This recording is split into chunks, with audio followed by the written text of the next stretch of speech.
Firstly, namaste to all of you. I have to express my great thanks to Mr. Vinod Sampath, who was here earlier in the morning. He brought us together on this arena. I am highly grateful to our Rajnikant Shah ji, Sanjay Rupani ji, Secretary Sir Mukesh Badani ji, our colorful Port Secretary Mr. Balwant ji, and all the committee members whom I may have not named today or may not be personally knowing, and great thanks to so many people in the audience also. Criminal law is a very interesting subject. आप अखबारों में देखते होंगे अक्सर सिर्फ criminal lawyers के ही नाम आते हैं। सिविल में क्या हो गया या कॉर्पोरेट में क्या हो गया बहुत कम आता होगा। क्रिमिनल लॉ हो गया तो उसका बहुत ज्यादा गूंजता रहता है। World over, it is a very established rule that ignorance of law is not an excuse to escape the consequences. तो अगर आपको कानून पता नहीं है कि ये साइन नो एंट्री का है और मैं चली गई नो एंट्री में गाड़ी लेके तो आपको भुगतना तो पड़ेगा। वर्ल्ड में कुछ देश ऐसे भी हैं गल्फ कंट्रीज कि आप यहाँ पर जो आप मकर संक्रांति में तिल के लड्डू बना के खाते हैं, वह तिल ले जाना is a narcotic drug and you can be put in jail for a very long period. So you have to know the law, and ignorance of law will not save you. So it is very important that periodically even the youngsters should know the law. मुझे topic बताया गया था कि changes in criminal law and the impact of it on the common man. मुझे पता नहीं आपको criminal law के बारे में कितना पता है या नहीं है, तो शायद मैं चाहूंगा कि 5-10 मिनट में पहले आपको ब्रीफ बैकग्राउंड दे दूं क्रिमिनल लॉ क्या होता है और आपको कितना जरूरी है जानना। तो क्या होता है कि criminal law as it is sounding from the word crime से आता है। और क्राइम क्या होता है? Anything that is unlawfully committed which does not amount to a civil wrong, like आपका कुछ सिविल राइट्स नहीं जाता है, जैसे किसी ने आपका ट्रेन में जेब काट लिया, किसी लेडी का मॉर्निंग वॉक पे चेन छीन लिया, या किसी ने ईव टीजिंग कर लिया, किसी ने किसी को किडनैप कर लिया फॉर रैंसम या फॉर रेप, या किसी ने किसी का मर्डर कर लिया या अटेम्प्ट टू मर्डर कर लिया। ये सारे क्राइम्स आपको पता है, ये क्राइम होते हैं। अब ये क्रिमिनल लॉ आता कैसा है मोशन में, क्योंकि पहले थोड़ा एक बैकग्राउंड बता दूंगा तो आपको फिर फर्क क्या होने वाला है वो आएगा। और ये बैकग्राउंड बताना इसलिए जरूरी है कि वो सनी देओल का एक डायलॉग था, तारीख पे तारीख। आजकल कोर्ट में, अभी आगे क्या होगा पता नहीं, लोगों को विश्वास इतना नहीं रह गया है कोर्ट के नतीजों पर, not because the judgments are wrong but because it takes years and years. अब कहीं पर कोई डाउरी केस में किसी लड़की का सुसाइड हो गया है या उसका कुछ किसी का मर्डर भी हो गया है, 15-20 साल लग जाते केस चलते चलते। कई जगह तो 30-30 साल लग जाते हैं। अभी 30 साल में आई विटनेस कौन आएगा? रेप केस में कोई लड़की है, वो 15 साल बाद उसकी शादी हो गई, बच्चे हो गए, वो कहां से कोर्ट में आ गई गवाही देने? या उनके पड़ोसी या माँ बाप या पंच लोग कहां मिलेंगे? तो जो purpose of getting a fair order is defeated because the entire evidence gets washed away over a period of time and delay in justice. अब इसमें क्या होता है, अक्सर किसी के करोड़ों रुपए अटके हुए हैं, किसी के 500 करोड़ है, किसी के 200 करोड़ है, किसी की कोई बिल्डिंग लाइन में अटक गया पैसा, और कोई बिल्डर 2000 करोड़ लेके पब्लिक इन्वेस्टमेंट लेके अटका के बैठा है। तो अभी उसमें क्या हो जाता है, पैसे तो कोर्ट में गए तो चलने वाला 20 साल, उसकी पीढ़ी खत्म हो जाएगी, उसके पुर्जे जो सक्सेसर आ जाएंगे वो भी लड़ते रहेंगे, तब तक भी खत्म होगा तो कहीं नहीं पता नहीं। क्योंकि जब लोअर कोर्ट में 20-25 साल चल जाता है तो फिर उसके बाद हाई कोर्ट है, उसके बाद सुप्रीम कोर्ट है, जो मैडम ने बताया कि बहुत महंगा है सुप्रीम कोर्ट जाना। महंगा जरूर है, इतना भी नहीं। अगर वकील चाहे आपका तो बिल्कुल रिजनेबल बजट में हाई कोर्ट या फैमिली कोर्ट के फीस के बजट में आपका सुप्रीम कोर्ट में केस लड़ सकता है, मैं लड़ सकता हूँ, कोई दिक्कत नहीं। तो ऐसा है कि जो बरसों तक ये काम चलते रहते थे ना, जो लिटिगेशन चलते, तो लोगों का विश्वास कहीं और होने लगा। कुछ लोग शाखा प्रमुख के यहाँ जाने लगे, कुछ लोग कोई मिनिस्टर के यहाँ जाने लगे, और जो शॉर्टकट और फास्ट चाहिए तो कुछ लोग अरुण गवली क्या जाने लगे, कुछ दाऊद इब्राहिम क्या जाने लगे, कोई छोटा राजन क्या जाने लगे। मतलब एक गैंग कल्चर बढ़ गया था। मतलब मालूम है इसको दाऊद का फोन आ जाएगा, कराची बुला गया, दुबई बुला गया, वहां सेटल करवाएंगे, वरना गोली ठोक देंगे, तो ऑटोमेटिक सेटलमेंट होता है। तो ये गैंग कल्चर इस वजह से बढ़ गया था। और इंडिया में जो गैंग कल्चर बढ़ गया था तो पॉलिटिकल लीडर्स को भी गैंग्स की जरूरत पड़ गई थी, तो इसलिए बहुत सारे गैंग वॉर होने लग गए थे। और ये धीरे धीरे अभी खत्म हो रहा है क्योंकि जुडिशियल एक्टिविज्म चालू हो गया था। और अभी ये जो नए कानून आए उससे काफी हद तक न्याय जल्दी मिलने लगा। और उसका अंजाम क्या क्या है वो तो कई अच्छे वकीलों को नहीं पता है कि वकीलों को कितना कठिन होने वाला है। जो क्राइम करते हैं उनको सजाए लगना तो बहुत आसान हो जाएगा, बचना काफी मुश्किल हो जाएगा। आजकल जो था कि डिफेंस काउंसिल आपका अच्छा है तो सरकारी वकील जो अपॉइंट होते हैं ना उनको एक तो केसेस इतने रहते हैं और उनकी जो पेमेंट आती है पर डे 400-500 रुपया, वो पता नहीं कितने महीनों बाद मिलती है। कुछ स्पेशल प्रोसिक्यूटर अपॉइंट होते हैं बड़े केसों में, उनको कई बरसों तक पेमेंट नहीं मिलती है। मैंने कई ऐसे स्पेशल प्रोसिक्यूटर्स को जानता हूं जिनकी कई बरसों तक अटका हुआ था पेमेंट वसूल करने के लिए रिट पिटीशन डालना पड़ा। तो अभी ये जो न्यायपालिका की बात है बहुत सुधार आ गए हैं, इसमें पुलिस को भी बहुत पावर मिला है। पहले क्या था, जैसे अजमल कसब है, पाकिस्तान में ट्रेन हो गया, इंडिया में आया, वो बोलते हैं कुछ जहाज को किडनैप, फिशिंग वेसल को हाईजैक किया, उसके फिशरमैन को मारा, फिर यहाँ डिंगीज में आए, कपरेट पे उतरे, उसके बाद सब जगह कुछ गाड़ियां हाईजैक करके सब जगह फायरिंग किया। उनको कहां से पता चला कि कोई जूइश होटल है और कैफे लियोपोल्ड उधर कोलाबा में, उनको कैसे पता 5 स्टार होटल कौन सी कहां पर है जो पहली बार बॉम्बे आया है?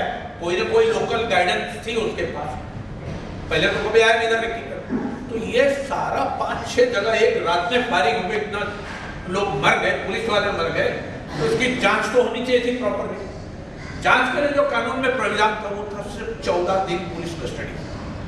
14 दिन में पुलिस पाकिस्तान से लेके इतनी हत्याएं की उसने और इतनी जगह गया, कौन कौन उसके मेंटर थे, उसका मोबाइल का जांच, उसका हिस्ट्री का जांच, जो बताएगा उसकी जांच, और वो जांच करके सामने कन्फ्रंट करना रहता है, वो सारा चीज होना कठिन था। Of course interrogation is permitted even while you are in judicial custody, वो मैं समझाता हूँ तो सिंपल भाषा में क्या होता है। तो उसके लिए काफी कानून में परिवर्तन है, जो भी पुलिस के पावर काफी बढ़ गए हैं। अच्छा, ऐसा है कि जब क्राइम होता है तो अक्सर किसी का चेन स्नैचिंग होगा, सिंपल उदाहरण, तो अक्सर लोग पुलिस स्टेशन जाते हैं, FIR करते हैं। अभी पुलिस है, उनको बहुत बड़ा प्रेशर रहता है कि क्राइम ग्राफ बढ़ना नहीं मांगता है, अगर बढ़ा तो उतना डिटेक्ट होना मांगता है, नहीं तो दिखता है कि कमिश्नर ऑफ पुलिस का कॉम्पिटेंट नहीं है, वहां पर डिटेक्शन रेट कम हो गया है। तो इसलिए अक्सर वो पुलिस वालों का इंटरनल अनरिटन कोड रहता है कि अगर कोई क्राइम आता है, रिपोर्ट होता है और उसमें डिटेक्ट होने का चांस कम है और वो सामने वाला फिरियादी पार्टी को दबा सकते हैं, तो अक्सर वो दबाया जाता है, मतलब केस रजिस्टर होना मुश्किल होता है।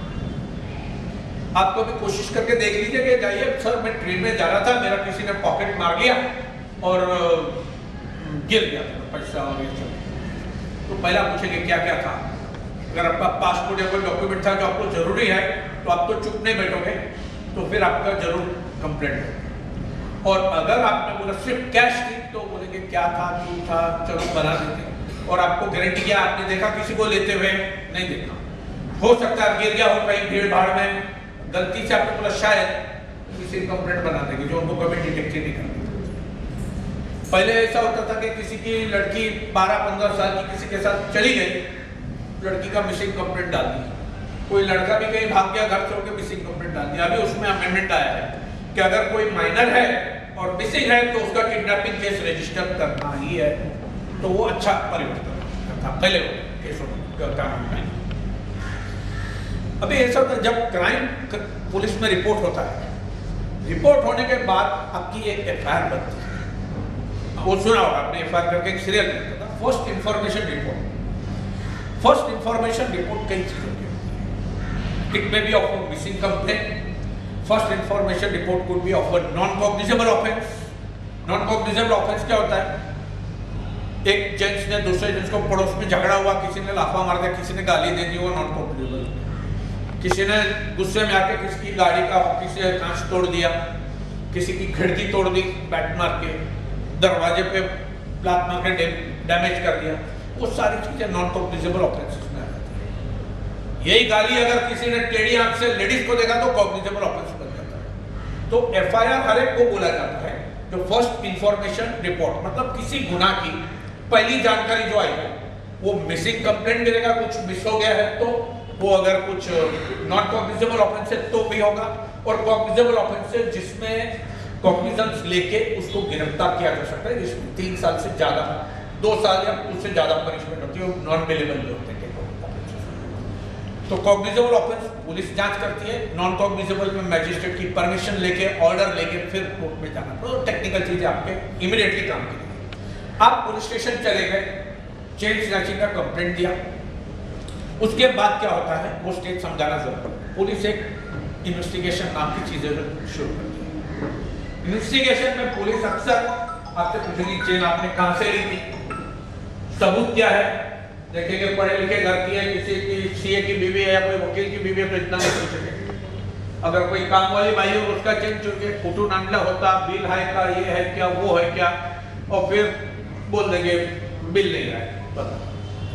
अगर सीरियसली जांच करना है, भाई कहाँ चेन छीना था, मेरा सीएसटी स्टेशन के बाहर या घाटकोपर स्टेशन के बाहर, तो वहाँ का सीसीटीवी फुटेज निकालेंगे, वेरीफाई करेंगे बरोबर मैडम चेन पहनते भी थे या नहीं कभी, और अपने इन्फॉर्मेंट से चेन स्नेचर को ढूंढ के निकाल के पकड़ के लाते हैं, और अगर चेन मिल गई तो कोर्ट के थ्रू आपको चेन मिल जाती है। उसके बाद क्या होता है, पुलिस जांच में जांच पूरी करके विटनेस का स्टेटमेंट लेती है, भाई मैं यहाँ पर था, मैंने देखा इसको भागते हुए, या फुटेज में है, या उसने कबूल किया मैंने ये मारवाड़ी को बेच दिया था, वो मारवाड़ी का स्टेटमेंट आता है, वो सारा एक जो जांच रिपोर्ट बनता है उसको फाइनल रिपोर्ट बोलते हैं, इन्वेस्टिगेशन। वो इन्वेस्टिगेशन रिपोर्ट कंप्लीट होने के बाद उसमें 4 चीजें होती हैं कंक्लूजन। अगर चेन मिली है, अपराधी आरोपी मिल गया है और उसका पुरावा सब एविडेंस मिल गया है, सबूत सारे मिल गए हैं, तो उसकी चार्जशीट जाती है, जो आपने कई बार सुना। कुछ चीजें जो आपने नहीं सुनी होगी वो मैं बताऊंगा। अगर चार्जशीट नहीं जाती है तो उसमें 3 और ऑप्शन है पुलिस को जांच कंप्लीट होने के बाद, जिसको कहते हैं A summary, B summary and C summary. A summary क्या होता है कि complain is true but not detected, चोरी हुआ है लेकिन आरोपी मिल नहीं रहा है, तो जो अनडिटेक्टेड क्राइम्स होते हैं तो वो उसमें चले जाता है। बी समरी होती है कंप्लेंट इज फॉल्स। अक्सर क्या होता है, किसी ने कुछ पैसे कहीं हार गया जुए में, अब क्या करूं, मालिक को क्या बताऊं, जाके बोल दिया भाई साहब मेरा तो पिक पॉकेट हो गया या बैग किसी ने काट के छीन लिया। और अगर वो इन्वेस्टिगेशन में आया कि ये बंदा उस लोकेशन में गया ही नहीं था ट्रेड में, ये कहीं और था, और बाद में पता चला उसने झूठी कंप्लेंट दी अपना बचाने के लिए, काम कुछ और वजह से, या दुकान वाले ने झूठी कंप्लेंट दी कि मेरा एलसी निकाल के कपड़ा चोरी हो गया इंश्योरेंस क्लेम करने के लिए। तो जहाँ जहाँ झूठी कंप्लेंट आती है, लाइक किसी लड़की ने बोल दिया कि इसने मेरे को ड्रग्स पिला के वहाँ ले जाकर रेप किया, पता चला लड़की वहां तो थी नहीं, किसी और जगह थिएटर में मूवी देख रही थी और किसी के साथ, तो इसे कई कंप्लेंट होती है जो झूठी होती है, तो उसको बी समरी का दर्जा दिया जाता है। तीसरी टाइप की कंप्लेंट होती है जिसको कहते हैं सी समरी। अभी सी समरी क्या होती है, अक्सर आपने देखा होगा कि लड़का लड़की का लव अफेयर हो गया, लड़के ने शादी करने से इनकार कर दिया, लड़की ने जाके रेप केस डाल दिया, भाई मेरे को धोखे से रिलेशनशिप रखा और रेप केस हो गया।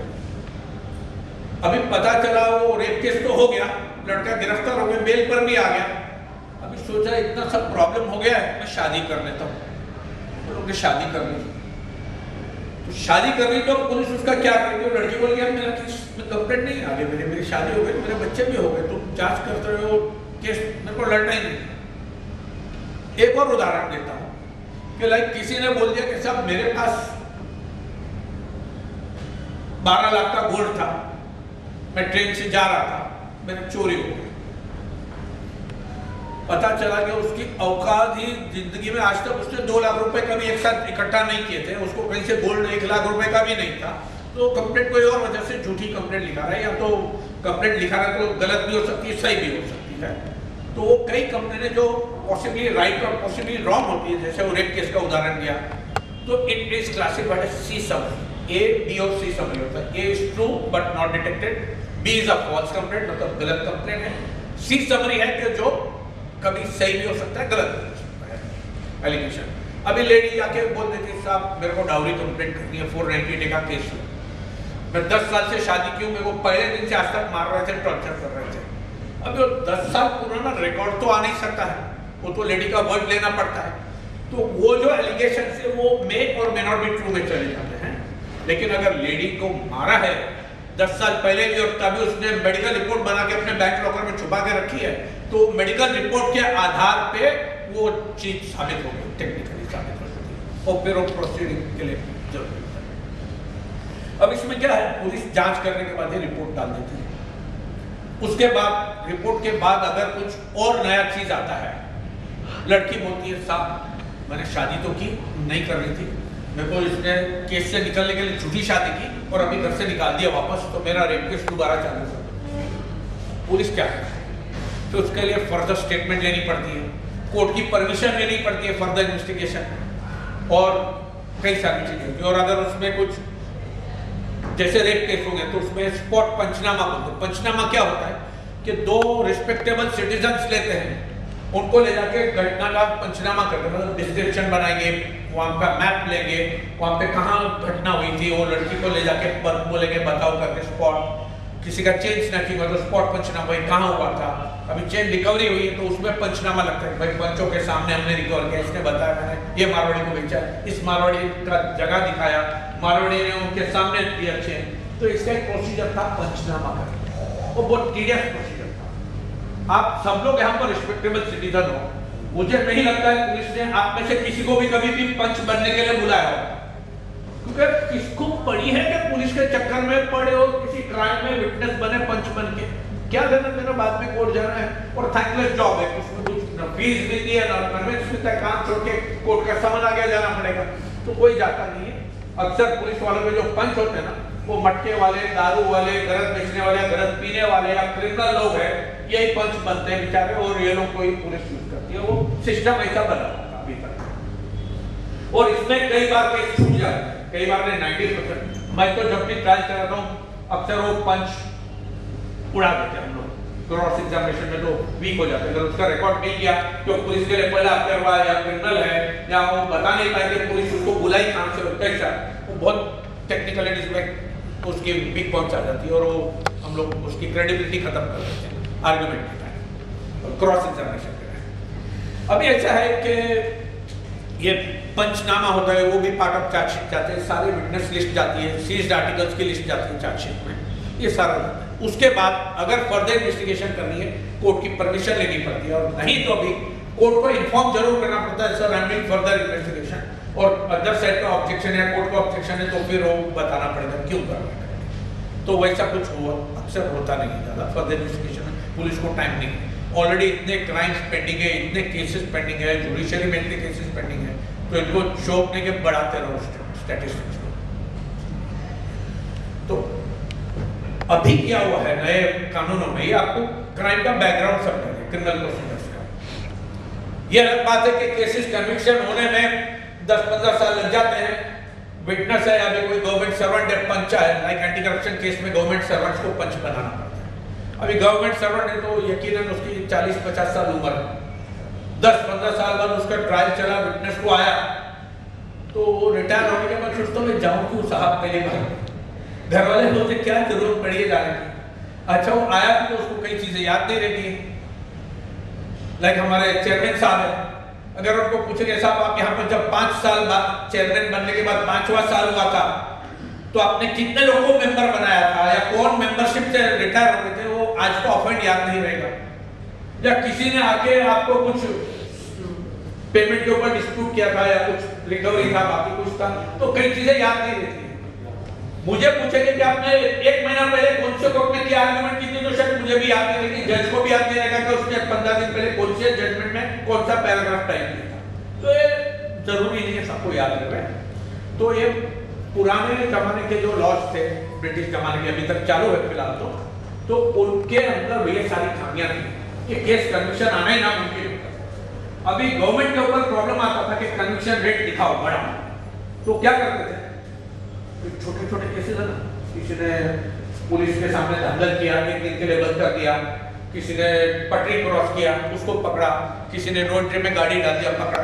तो छोटे केसेस का कन्विक्शन तो ऑन द स्पॉट होता है, 200 फाइन 500 फाइन, वो सब क्राइम में मिला देते थे और आपको दिखा 85% कन्विक्शन रेट है। साहब जो मेन क्राइम थे उसका कन्विक्शन रेट 2 या 3% मुश्किल से। तो अभी जिसका कोई मर गया है उसका तो जिंदगी में कन्विक्शन होना नामुमकिन था, लगभग 2% से ऊपर नहीं होता था मर्डर केसेस। वो क्यों कि एक कहावत थी जो principles of Indian justice system माने जाते थे कि even if 99 criminals go scot free, one innocent should not be jailed. Krishna Iyer's judgment, Justice we have Krishna Iyer. It's okay if one innocent should not be jailed. That sounds happy, but 99 going scot free should not be coupled with that. आप मेरे को बताइए, अगर 2% या 3% conviction rate in murder cases, murder benefit of doubt, there are 2 views possible, आप उसको छोड़ दी। लेकिन क्या राज्य की या गवर्नमेंट की जवाबदारी नहीं कि बताना कि वो मर गए तो उसका जवाबदार कौन था, कोई तो था, किसी ने तो मारा। वो जवाबदारी किसी के नहीं, स्टेट की भी नहीं, पुलिस की भी नहीं, जुडिशरी की भी नहीं, पार्लियामेंट की तो बिल्कुल नहीं। तो वो बहुत इम्बैलेंस होता था सोसाइटी में और उससे क्राइम ब्रीडिंग दोबारा होता था। अभी किसी ने किसी के भाई को मार दिया है, मालूम है उसने धोखे से मर रहा है, क्या मर रहा है, न्याय तो मिलने वाला है, काउंटर मर्डर कर, तो एक रिवाइवरी एक्रिमनी समाज में बढ़ता है, क्योंकि न्याय मिलता नहीं है। मिलता भी है तो justice in time is justice delayed, justice delayed is not justice. आपने अगर आज आपके यहाँ पर जिमखाना में आपका सिक्योरिटी गार्ड है, काम करता है, आप उसको बोलोगे साहब आपकी पगार तो दूंगा मैं, ब्याज भी दूंगा, लेकिन आपका 3 साल बाद से चालू होगा पेमेंट करना, तो that may be your paying interest but you are delaying that payment, तो it is of no use to him. तो यहाँ तो जज्बात चले जाते हैं, अधिकार चले जाते हैं, किसी का फैमिली मेंबर चला जाता है, किसी की प्रॉपर्टी चली जाती है, तो टाइम पर जीते जी और अपने होश हवास में हमको न्याय नहीं मिले तो उसका कोई वैल्यू नहीं। तो ये ऐसा हो रहा था। पॉपुलेशन एक्सप्लोजन तो इतना है इंडिया का, जेल ऑलमोस्ट 3-4 टाइम्स फुल है, और जहाँ 800 की कैपेसिटी है वहाँ 3,500 लोग ऑलरेडी भरे हुए हैं। तो अभी ये सारी चीजों का हल करने के लिए गवर्नमेंट ने नए कानून लाए। अब ये कानून में परिवर्तन क्या क्या है, या कि प्रॉब्लम सॉल्व कैसे होंगे। अभी पहला तो गवर्नमेंट ने ये लाया है कि कानून में कि पुलिस ऑफिसर जो है उसको एक अथॉरिटी दे दी है कि अगर कोई स्टेटमेंट किसी के कंप्लेंट से कॉग्निजेबल ऑफेंस डिस्क्लोज होता है तो भी आपकी इच्छा है तो आप रजिस्टर ना करो एफआईआर। पहले तो करते ही नहीं थे स्टैटिस्टिक्स दबाने के लिए, और when you are satisfied then only you will register FIR. मतलब आपको के साथ मेरे को उसने रेप किया था तो ठीक है आपका स्टेटमेंट लगे, केस पे रजिस्टर करेंगे, जज इंक्वायरी करें, आफ्टर इंक्वायरी होगी जब उनका रजिस्ट्रेशन होगा। उसमें कोई टाइम लिमिट नहीं है कि इंक्वायरी कितना टाइम चल रहा है। तो ये एक डबल एजेंट फोर्ड है। अक्सर क्या होता है, कई बार सोसाइटियों में होता है, एकदम आप लोग कोऑपरेटिव सोसाइटीज में रहते हैं, मैनेजिंग कमेटी का हो गया, किसी के साथ झगड़ा, उसको लेडी कोई बोल पड़ी, लेडी को कुछ सुना दिया, तुरंत जाके मोलेस्टेशन कंप्लेंट, साहब मेरे छाती बात लगा दिया, मेरी साड़ी बात लगा दिया, मेरे को गाली दे दिया, मोलेस्टेशन हो गया, एफआईआर। बहुत मैंने सोसाइटियों में देखे मोलेस्टेशन कंप्लेंट बहुत लेडीज लोग की चली जाती है out of grudge and ego rebellion. तो ऐसे खोटे केस कई होते हैं जिसमें wrongfully people get, like there is a murder case एक ने बहुत बड़े बिलियनर्स ने अपनी इकलौती बेटी को अपने नौकर के साथ दे दिया, फिर सेक्स करते घर में। बहुत बड़ी दंपति थी क्या करने, तो उन्होंने नौकर का मर्डर कर दिया।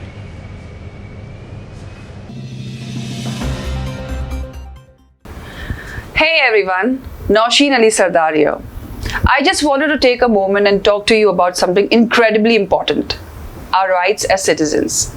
You know, knowledge is power, and understanding our legal rights is crucially important in today's world. That's where Citizens Justice Forum comes in.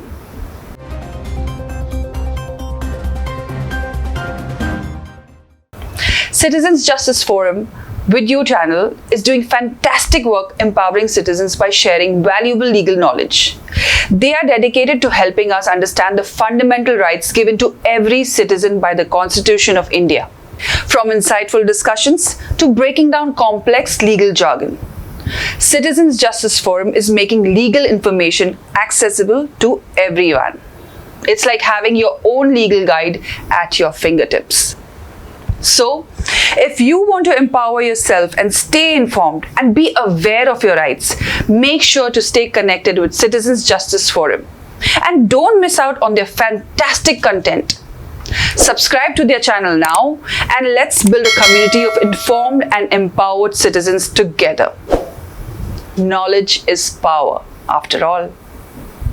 Stay connected, stay informed, and subscribe to Citizens Justice Forum. See you there. बेटी को भी मारा पूरी तरह से। पता चला कि पुलिस में गए, पुलिस में एफआईआर हो गया कि कुछ लोग लूटने आए थे, बेटी पे अटैक किया, नौकर रजिस्टर करने गया, नौकर का मर्डर हो गया और उसको एक जन को उठा के और उस आदमी को ट्रायल कोर्ट ने डेथ सेंटेंस दिया, हाई कोर्ट ने डेथ सेंटेंस दिया, सुप्रीम कोर्ट ने डेथ सेंटेंस दिया। उसमें फास्टेस्ट डेथ सेंटेंस का मर्सी पिटीशन डिसाइड करके उसका अफर्म कर दिया प्रेसिडेंट ऑफ इंडिया ने, पहली बार फास्टेस्ट डेथ सेंटेंस। तो कई बार ऐसे खोटे केसों में भी लोग फंस जाते हैं।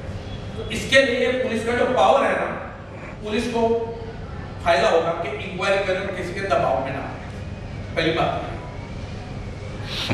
दूसरा इंपॉर्टेंट इंप्रूवमेंट क्या किया उन्होंने कि पुलिस कस्टडी जो इसमें क्राइम्स दो टाइप के होते हैं क्रिमिनल लॉ में।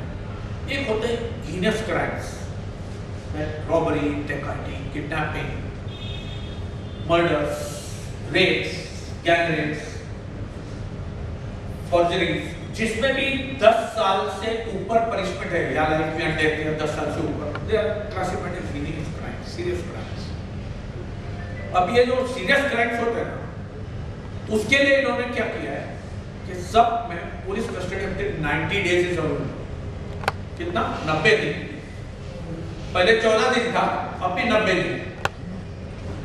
और जो नॉन हीनियस क्राइम्स है, नौकर ने चोरी किया या लेडीज ने मॉलेस्टेशन का कंप्लेंट कर दिया या कोई भी कंप्लेंट हुई, तो उसमें 60 डेज। पहले क्या था कि 14 डेज जो कस्टडी थी पुलिस की, और जिस दिन कस्टडी लिया उस दिन से 14 डेज पूरा होने तक कस्टडी कभी भी ले सकते।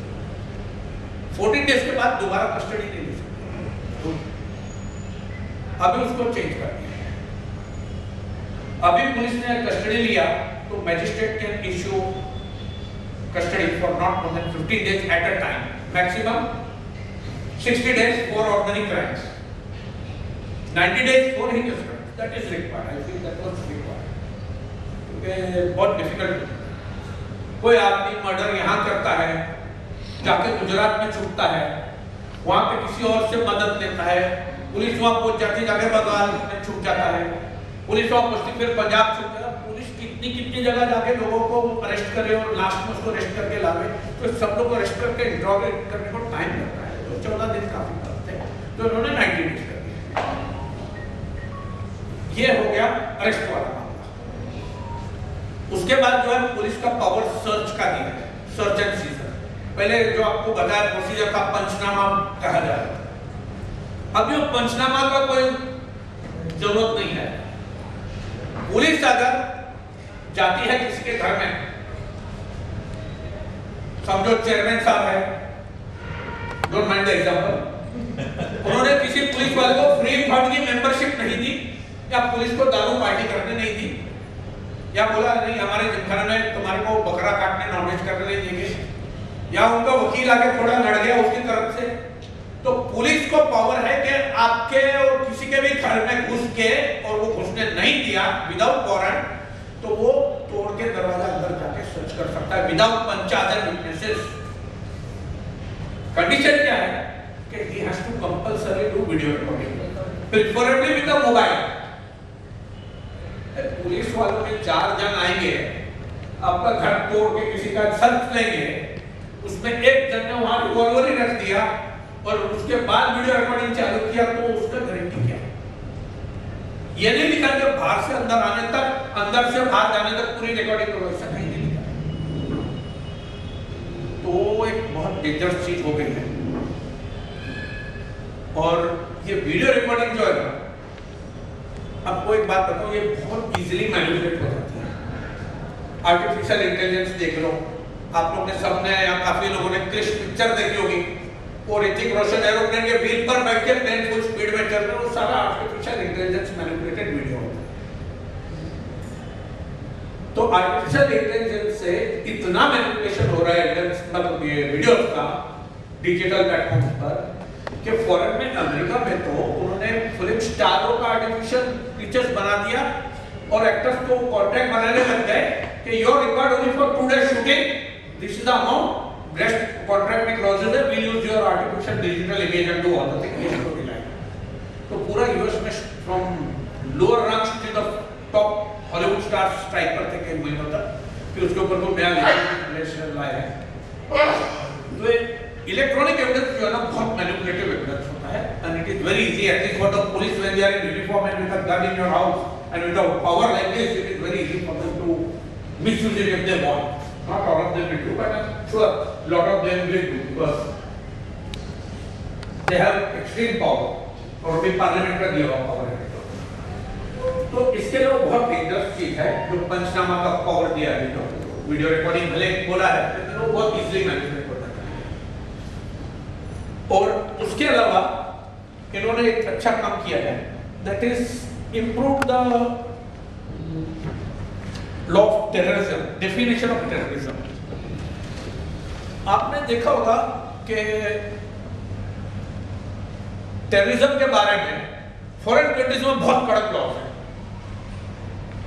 ईरान में तो अरेस्ट करते हैं तो पता नहीं 2-3 महीने में तो उसको फांसी पे भी चढ़ा देते हैं, सारा प्रोसीजर पूरा करके। इंडिया में पता नहीं कितने साल लग जाते हैं तब जाके कुछ होता है।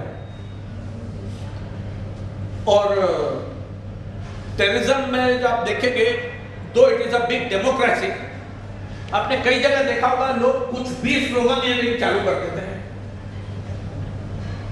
तो देश तेरे टुकड़े होंगे, कुछ क्या बोलता है, कोई क्या बोलता है, कोई बोलता है कि हिंदुओं का सर काट दो, कोई बोलता है दूसरी जाति का कुछ कर दो, मतलब कुछ भी बोलते हैं। अब उसको बहुत डेंजरस बना दिया है, एक सेक्शन 113 करके लाया है नए कानून में। वो ऐसा है कि ये सारी बातें is defined as act of terrorism, और इसमें इनको अरेस्ट कर सकते हैं फॉर हीनियस क्राइम, और इसमें इसको पैरेलल लॉ था इंडिया में, UAPA lawful activities act, prevention of lawful activities act, जो बहुत डेंजरस है। उसमें जितने आतंकवादी ऑल ओवर इंडिया के सबको उसी में पकड़ के डाल दिया जाता है। कई बार पॉलिटिकल रेबल्स को भी फिक्स कर दिया जाता है, या जर्नलिस्ट को चपेटे में आए कई बार इसके भी। लेकिन अभी ये यूएपीए का जो है उसमें क्या था कि सैंक्शन देना पड़ता था, एक कमेटी थी, वो कमेटी सैंक्शन देने के पहला पूरा एविडेंस पुलिस जो दी है वो स्टडी करती है और उसके रीजंस देती है, और रीजंस जो देती है दैट सैंक्शन इज चैलेंजेबल। अभी वो सब नहीं है। अभी आपने अगर कुछ बोल दिया, ये जो बोलते थे लोग, और एक्चुअल टेररिज्म को दूर, ये भी बोलने वाले लोग भी इसी में आ जाएंगे, और इनमें भी सैंक्शन की जरूरत नहीं है, ना एविडेंस की जरूरत है, ना कोई कमिटी है, डायरेक्टली उठा के आदमी बंद हो जाता है। तो पहले क्या होता था, अदालत में जब कोई गिरफ्तार होकर ले जाया जाता था तो उसकी जमानत याचिका करनी पड़ती थी। कोई गरीब आदमी है तो उसको पहले दिन से मैजिस्ट्रेट पूछते तुमको वकील चाहिए, फ्री में लीगल एड वकील दिया जाता था। From day one he is entitled to an advocate. उसको कस्टडी में डालना नहीं डालना, अगर पुलिस की जांच पूरी हो गई तो जुडिशियल कस्टडी में भेजा जाता है, तो जुडिशियल कस्टडी में भेजा गया तो उसको मैजिस्ट्रियल कस्टडी बोलते हैं, जुडिशियल कस्टडी। तो ये अगर जुडिशियल और मैजिस्ट्रियल कस्टडी में जाने के टाइम पे भी उसको वकील दिया जाता था, और वकील कंटिन्यूअसली अधिकार फ्रॉम डे वन। लेकिन अभी नए कानून में क्या हो गया है कि legal aid will not be necessarily provided at all. Legal aid should be provided only when the trial will start, मतलब उसकी चार्जशीट हो जाएगी और उसको चार्ज फ्रेम होने वाला है, तभी जाके वकील मिलेगा लीगल एड का। तब तक उसको लीगल एड का वकील देने का कोई प्रोविजन नहीं है। अभी जब लीगल एड का प्रोविजन ही नहीं है तो कई गरीब लोग जो है तबके के लोग वो खत्म हो जाएंगे। एक प्रोविजन उन्होंने किया है कि किसी को भी पुलिस अरेस्ट करती है तो कंसर्न कोर्ट की लीगल एड कमेटी को इन्फॉर्म करने का हमने इनको अरेस्ट किया। अगर लीगल एड कमेटी में कोई पेयर आना चाहते हैं तो आवे, नहीं आना चाहते कोर्ट चला सकते हैं। दूसरा ऐसा था कि सुप्रीम कोर्ट की एक जजमेंट थी डीके बासु की 97 की, कि जिसमें अगर कोई अरेस्ट होता है तो अरेस्ट करने वाले ऑफिसर ने अपना नेम प्लेट बताना चाहिए लगा हुआ, उसको उसके अधिकार बताने पड़ते, you are allowed to contact your respective relation, घर पे लोगों को बताना चाहिए। अगर दूसरे स्टेट का है तो उसके स्टेट के कंट्रोल रूम को बताना है, उसके घर वालों को वहाँ भी बताना है। ये सारे गाइडलाइंस बनाए गए थे। उसको मेडिकल चेकअप को ले जाना है, फिर उसके बाद मॉडिफिकेशन आया था थ्रू जजमेंट हो गई कि उसको हर 48 आवर्स में ले जाना है मेडिकल वगैरह में। ये सारी जजमेंट्स का इफेक्ट वॉश आउट हो गया। अब इसे इतना ही अरेस्ट हो गया, लीगल एड कमेटी को बताना है और एक बार उसको मेडिकल चेकअप को ले जाना है अरेस्ट होने के बाद, उसके बाद का कोई कंपल्शन नहीं है। फिर तीसरा एक था जजमेंट अबाउट ललिता कुमार करके एक जजमेंट थी कि when a cognizable offence is disclosed FIR is mandatory. Police फिर भी नहीं करती थी, हम लोग अक्सर पुलिस को लिख देते थे this is my client's complaint, this is offence disclosed, it is mandatory as per this para of this judgement.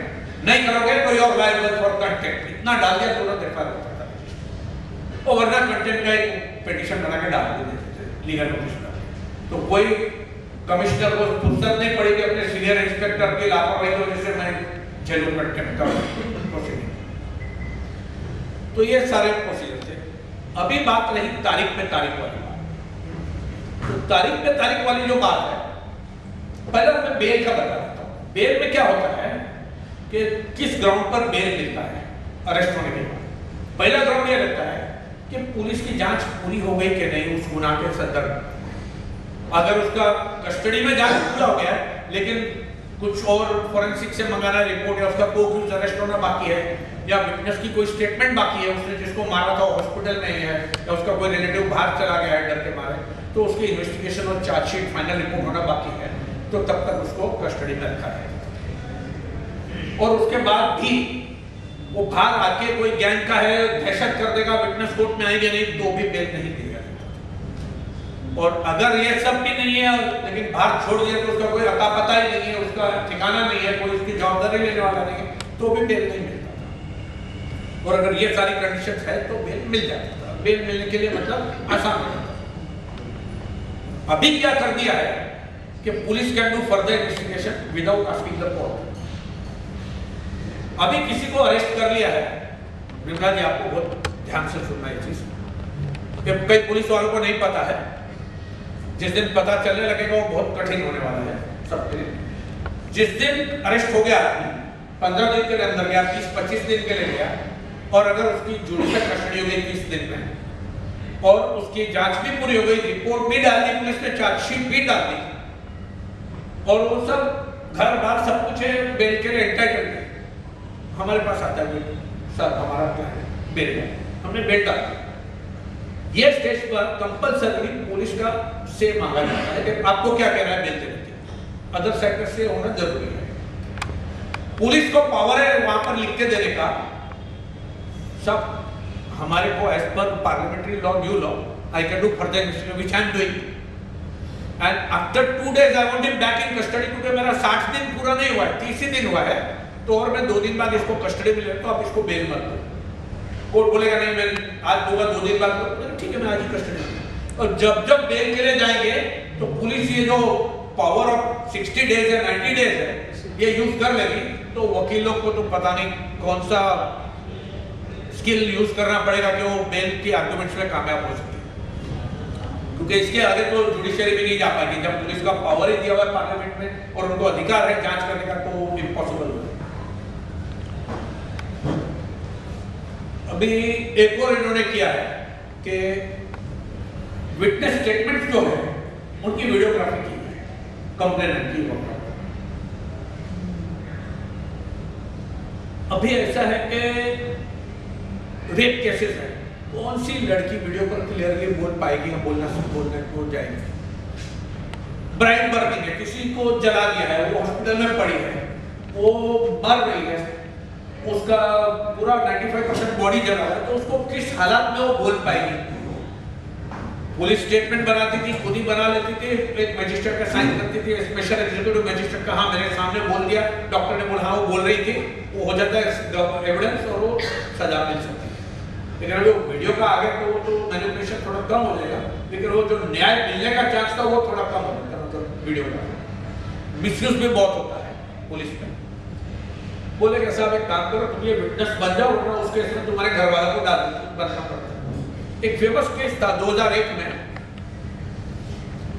कुछ टेररिस्ट लोग ने पार्लियामेंट अटैक किया था दिसंबर 13 को, जैसे इस दिसंबर 13 को ये प्रॉब्लम कर रहा था, उसकी 22-20 साल की रहती। तो टेररिस्ट अटैक के बाद जो शूटर थे वो सब मारे गए। एक जनाब थे जिनका नाम था अफजल गुरु, उन्होंने किसी मिलिट्री इंटेलिजेंस ऑफिसर के कहने पर किसी को रूम लेके गया था, वो टेररिस्ट का शूटआउट को चला। ऐसा अफजल गुरु के वकीलों की दलील थी। तो अफजल गुरु जो था उसके खिलाफ सबूत इतना नहीं हो पाया, तो उसको सीबीआई ने इंट्रोगेशन रूम में चेयर पे बिठा के हैंडकफ्स डाल के, पैरों में हैंडकफ्स डाल के उसका कन्फेशन किया कि आई एम द मास्टरमाइंड। पूरा अभी भी यूट्यूब पे मिलेगा आपको उसका कन्फेशन। तो पूरा कन्फेशन लिया, वो लाइव सारे टीवी चैनल्स पर चल गए, बाकी सारे चैनल। उसके बाद तो पूरे देश में दहशत कि भैया ये आपको सजा देगी, फिर वो सबूत क्या काफी है कि नहीं, फिर जरा आसान हो गया सजा देना। और ये साइकोलॉजिकली कितना भी कहा जाए कि judiciary should not get affected by public sentiments और by media publicity or trial, still they are human beings and they do get affected. ऐसा नहीं होता है कि नहीं affect होते हैं। तो ये जो वीडियो रिकॉर्डिंग वाली बात है, इसमें बहुत मैनिपुलेशंस का स्कोप रख दिया है, और सीजर का पावर जो है बहुत वाइडन कर दिया है, वो काफी मिसयूज भी हो सकता है। ये 60-90 डेज वाला बता दिया। जो मेन इंपॉर्टेंट चीजें साहब अभी आपको बताऊं, ट्रायल के लिए जो तारीख पे तारीख वाला मामला है, जिससे लोग फ्रस्ट्रेट होकर अंडरवर्ल्ड को ब्रीड करते हैं, अंडरवर्ल्ड ब्रीड हो जाता है, लोग सुपारी देते हैं वहां जाओ वहां सेटल करो। ये तारीख पे तारीख वाला मामला सॉल्व कैसे हो जाता है? अभी एक सेक्शन है इसमें 346 भारतीय नागरिक सुरक्षा संहिता, जो प्रोसीजर कोड होता है, क्रिमिनल प्रोसीजर कोड, उसका नया सेक्शन बना 346। उसमें जो आपको एडजमेंट है, सिर्फ 2 बार एडजमेंट मिल सकता है, नॉट मोर देन ट्वाइस। उसके बाद अगर और वो भी क्यों मिलेगा? अगर वकील के या उसके विटनेस जो क्लाइंट है, आरोपी या कंप्लेनेंट, उसके कुछ हालात ऐसे जो उनके कंट्रोल के बाहर है, तो ही advocate is in personal difficulty, या वो किसी के फंक्शन में गया है या दूसरे कोर्ट में अपेयर हो रहा है, तो वो सारी चीजें शायद नहीं आसानी से मानी जाएगी अदालतों में, तो तारीख लेना बहुत मुश्किल हो जाएगा। और अगर कोई विटनेस है कोर्ट में और उसका वकील नहीं है, या आरोपी है और उसका वकील नहीं है, तो उसका चीफ एग्जामिनेशन हो गया है और क्रॉस नहीं हो रहा है, तो उसका क्रॉस एग्जामिनेशन बंद करके विटनेस की स्टेटमेंट रिकॉर्ड करके, उसका आरोपी का स्टेटमेंट रिकॉर्ड, मेरा वकील नहीं है और मैं खुद नहीं करना चाहता हूँ क्रॉस, तो एविडेंस क्लोज हो जाएगा, उसके बाद उसको टाइम नहीं मिलेगा। और उसके बाद अगर किसी को शिकायत है, जाओ सेशंस कोर्ट या सेशंस कोर्ट में ट्रायल चल रहा है, जाओ हाई कोर्ट, सुप्रीम कोर्ट, वो सेट असाइड कराओ ऑर्डर और अपना लो, तो बहुत महंगा पड़ने वाला है। तो डिफेंस काउंसिल्स के लिए जो अक्सर कई स्ट्रेटेजी करते थे डिफेंस काउंसिल, हमने देखे कोर्टों में, जान के या अनजाने में पता नहीं, लेकिन मैटर जितना लंबा चलता है विटनेस थक जाते हैं, कोर्ट में आते नहीं, केस पक्का छूटता है। तो अभी ये बहुत महंगा करने वाला है। जिनके पास 8-8, 10-10 केस इनके एक दिन में लगे हुए वो पता नहीं कैसा झेलेंगे। और ये जो पुलिस को जो unlimited time to investigate 60 days का जो पावर है, तो पहले अगर कोई इन्वेस्टिगेशन में लूपहोल आ गया है, मैं बेल के लिए डालूंगा तो मैं तो ग्राउंड्स बताऊंगा ना, पुलिस का इन्वेस्टिगेशन मेरे खिलाफ कुछ नहीं है, ये मेरा फेवर का, ये फेवर का, तो पुलिस देख के दोबारा कस्टडी लेगी, वो लूपहोल प्लग कर देगी, दोबारा चार्जशीट कर देगी, क्योंकि पार्लियामेंट में पावर। तो पुलिस के जो लूपहोल्स हैं ना वो सारे प्लग होते जाएंगे और एक्चुअली में विक्टिम्स को न्याय इतना मिलेगा। मेरी पर्सनल रीडिंग है कि जो conviction rate in heinous crimes है, एक्चुअली पेनल क्राइम जो पनिशेबल जेलेबल क्राइम्स है, उसमें कम से कम 95% फर्क है। कन्विक्शन रेट इतना हाई है और ये जरूरी है, न्याय क्यों नहीं होना। So let me tell you, it is democracy we are living in. It is one of the most vibrant democracies of the world. It's not because Nehru or Indira Gandhi or Vajpayee or Modi are the prime ministers of this country, but because the population of this country is so tolerant, our constitution is so tolerant that we have a vibrant democracy. But vibrant democracy was being slaughtered slowly because of delay in justice delivery. जहां पर न्याय जल्दी नहीं मिलता है वहां लोगों को कानून और संविधान से विश्वास उठ जाता है, फिर गलत तरीके लोग अपनाते हैं या बदले की भावना से खुद क्राइम में उतर जाते हैं। तो ये जो विश्वास बैठना के लिए we need speedy justice system. India में लोगों को इन्वेस्टमेंट नहीं करते थे फॉरेन कंपनीज, मालूम है इधर कुछ मोर्चा निकाल दिया किसी पॉलिटिकल पार्टी ने, एनरॉन कंपनी बंद हो गई, करोड़ों रुपए इन्वेस्ट, और किसी ने साउथ में कहीं कुछ डाल दिया, उधर प्रॉब्लम हो गया, किसी ने और किसी स्टेट में डाल दिया, उधर वो ममता बनर्जी ने भगा दिया, तो गुजरात में चला गया। तो जो इंटरनेशनल इन्वेस्टमेंट था होता नहीं था, फॉरेन फंड्स अटक गए, लिटिगेशन बरसों चलता है। तो ये फॉरेन इन्वेस्टमेंट्स को अट्रैक्ट करने के लिए आर्बिट्रेशन एक्ट लाया गया, जो अमेंडेड किया गया, बार-बार अमेंड किया गया, और फॉरेन अवार्ड जितने भी होते हैं आर्बिट्रेशन को एनफोर्स किए जाते हैं ताकि लोगों को एक इंटरनेशनल इमेज बन जाए कि यहाँ पैसा इन्वेस्ट करो तो वसूल भी होता है, डूबता नहीं। अब इसी तरीके से बाकी चीजों में लोगों का विश्वास आना चाहिए था, इसके लिए लॉज अमेंड किए गए हैं। लॉज अच्छा है, अमेंड में है। सिर्फ ये उम्मीद रखता हूं कि इसका दुरुपयोग ना हो और इसके लिए सुपरवाइजरी जो ऑफिसर होते हैं, DCP, police commissioner, superintendent of police, additional commissioner of police या जॉइंट कमिश्नर ऑफ पुलिस, ये लोगों को ज्यादा सतर्क रहना पड़ेगा। ये पावर्स मैं आपको बता दूं, जब ये इंप्लीमेंट होंगे वो भी बता दूं कैसे होंगे इंप्लीमेंट। मेरी ऐसी रीडिंग है कि ये सीबीआई और ईडी से ज्यादा पावरफुल रहेगी ये पावर्स। आज एक तरीके से ईडी का खौफ है, क्योंकि हर पैसे वाला आदमी कहीं न कहीं उसके रिकॉर्ड ऑफ फाइनेंशियल ट्रांजैक्शंस में ब्लैक मनी गलत तरीके से जनरेट करके शिफॉन करके किसी और काम में डाला है, तो वो मनी लॉन्ड्रिंग में वेरिफिकेशन में हर पैसे वाला लगभग आ जाता है, इसलिए लोग डरेंगे। कोई भी ईडी का आरोपी एक भी कोर्ट में ये नहीं बोलता है कि मुझे रॉन्गली अरेस्ट किया है, ये बोलता है पॉलिटिकली विक्टिमाइज्ड। तो पैसा सबके पास है, सब लोग ने क्राइम का पैसा कमा के मनी लॉन्ड्रिंग करके किया है। ये अलग बात है कि कुछ पॉलिटिशियंस को ईडी का नोटिस आया था, कुछ सिटिंग एमएलए हैं जिनको आया था, कुछ पॉलिटिकल पार्टीज के सिटिंग पार्टीज के लीडर्स हैं जिनको आया था, उन्होंने बगावत कर ली, गवर्नमेंट बना ली। महाराष्ट्र स्टेट की बात कर रहा हूं, उनका ईडी का इंक्वायरी पेंडिंग में है। अभी एनसीपी फैक्शन में भी कई लोगों को नोटिस था, उनकी भी कार्रवाई थामे। एक जनाब है जो अभी भी रूलिंग पार्टी को ज्वाइन नहीं हुए हैं, उनको भी सर पे लटक रही तलवार, एमएलए है, वो बार बार अपने पॉलिटिकल लीडर साहब में क्या करो मेरे को डाल देंगे, उन्हें तेरे को जाने तो जा बचने के, बोला नहीं मैं नहीं जाऊंगा, वो अभी भी टिका हुआ है। तो ये जो पिक एंड चूज पॉलिसी ना, that is somewhere not proper. गलत है डाल दो। हाँ नवाब मलिक गलत डाल दिया, अरे बाकी लोग को भी डालो ना, क्या बाकी लोग के पास पैसा नहीं है? उनका पैसा कैसे है जांच ही नहीं करनी, और जिनकी जांच हुई नोटिस गए उनको तो बताओ क्या हुआ आगे वो देखेंगे। तो ये थोड़ा सा एक इक्वलिटी का जो है वो हर जगह ऐसा होता है कि रूलिंग पार्टी जो रहती है, कोई भी पार्टी रहे, वो अपना घर सीधा रखती है, बाकी लोग को फिर अपनी चुंगल में। और I feel that this laws which have come they will be really useful for the common man. And of course जिसने पुलिस या पॉलिटिशियन से दुश्मनी ले रखी है, या पॉलिटिशियन या पुलिस को बता दिया है कि मैं तेरा दुश्मन हूं, तो मिसयूज करना बहुत आसान हो जाएगा for the police and politicians. हाँ इतना है कि कोई भी आदमी चाहे पॉलिटिशियन भी रहेगा, अगर वो पुलिस से भी उसकी दुश्मनी रहेगी तो पुलिस तो उसको ईडी से ज्यादा दहशत में डालने वाली है, ये पक्का पावर है। तो आई feel that this kind of thing is required over here. बाकी इसमें एक चीज की समस्या जरूर होगी कि जेल्स की जो अभी 4 टाइम्स पॉपुलेशन है, सैंक्शन पॉपुलेशन 4 गुना ज्यादा जेल में लोग कैदी हैं, वो 10 गुना हो जाएंगे, क्योंकि उनका बेल होना ही मुश्किल हो जाएगा। वो जेल इन्होंने नए टाइप बनाने पड़ेगा, रीडेवलपमेंट ऑफ जेल्स करना पड़ेगा।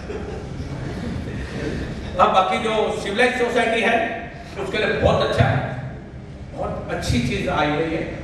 इसमें पैसा लेने वाले और चीटिंग करने वाले बहुत दहशत में आ जाएंगे, बहुत तकलीफ में आएंगे। इसमें झूठी कंप्लेंट करने वाले को भी सजा रखी हुई है। किसी ने झूठी कंप्लेंट करके गलत अरेस्ट करवाया तो कंप्लेनेंट पे फाइन है, लेकिन वो बहुत मजाकिया अमाउंट रखा, 1000 रुपीज फाइन होगी। अभी किसी को उठा के 15 दिन 20 दिन अंदर डरवा दिया पुलिस को बोल के, और कंप्लेंट झूठी निकले 1000 रुपये। अगर वो 1000 नहीं भरेगा तो उसको 30 दिन जेल है। 1000 के लिए कौन जाएगा 30 दिन? लोग भर देंगे, पहले तो अंदर करवा देंगे कोटा केस। तो ये थोड़े बहुत इम्बैलेंसेस जरूर है इसमें, मिसयूज का चांसेस बहुत ज्यादा है पुलिस का। और एक है कि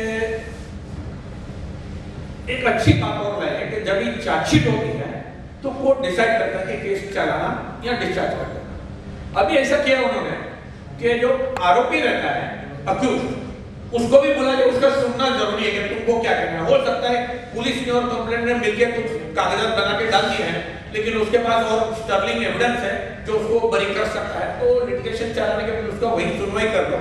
और अगर वो material is good quality, sterling quality, तो दैट कैन बी एक्सेप्टेड और उसको वहीं पर केस को अलग दिशा मिल जाती है, मल्टीप्लिसिटी ऑफ लिटिगेशन बच जाता है। तो ये सारा चीज सर जो कॉमन जो इंडिया होने वाली बातें करते हैं, या एक दूसरे को पॉलिटिशियंस यूज करते हैं जातियां भड़का के लड़ाने वाली, वो चीजें जो है वो काफी कम हो जाएंगी, इट विल बी इम्पॉसिबल।